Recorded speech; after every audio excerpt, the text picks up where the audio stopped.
Hello park managers, and welcome to this exclusive first look at one of the new features coming to Jurassic World Evolution 3, the Cretaceous Cruise.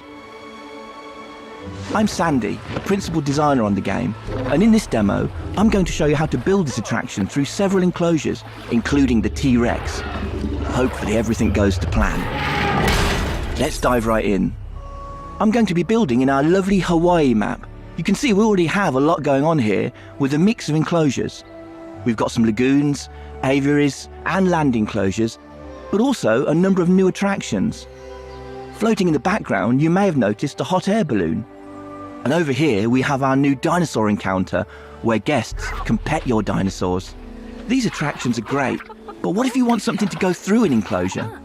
Veterans of the game will be familiar with our gyrospheres, which will be making a return. However, the Cretaceous Cruise lets your guests view dinosaur families whilst cruising along rivers and water bodies, opening up all sorts of interesting ways to construct your enclosures with this attraction in mind.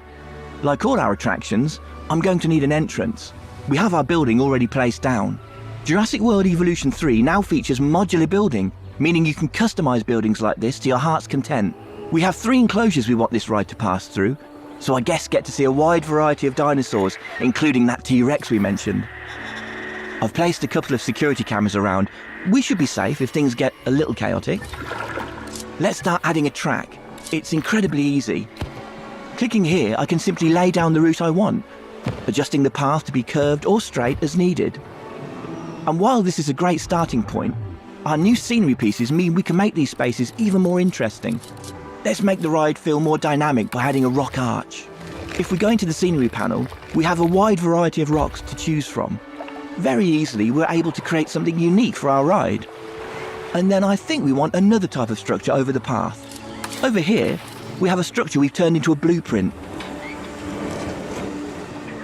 There we go, that looks great. Now we've reached the end of the enclosure, we need some more water in order to continue the ride. Let's place that down and add a track through this fence.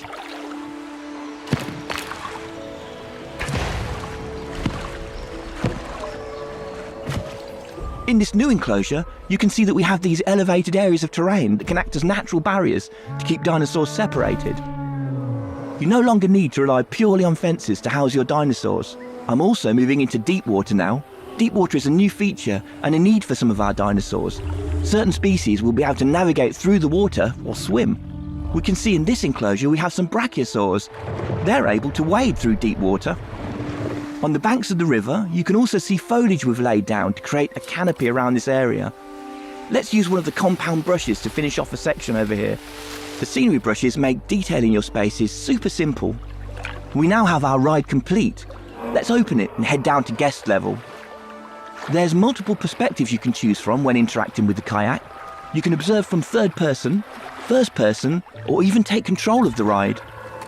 In this perspective, you will take control, allowing you to move the kayak freely both along the track ride or outside it. From this vantage point, you can get up close to the dinosaurs. Let's take a look at our Parasaurolophus. In this enclosure, we have a number of males and females, each with their own unique colour and pattern, making the dimorphism quite apparent.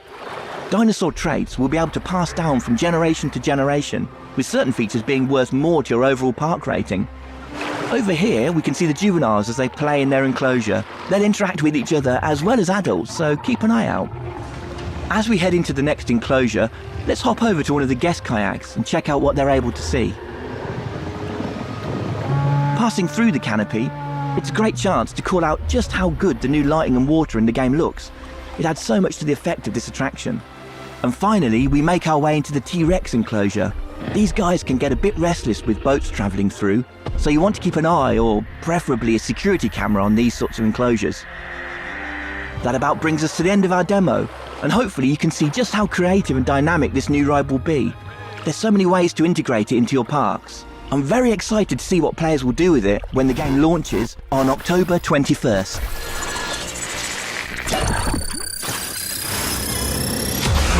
Detected a loss of power across the park. Please bear with us as we deal with the issue.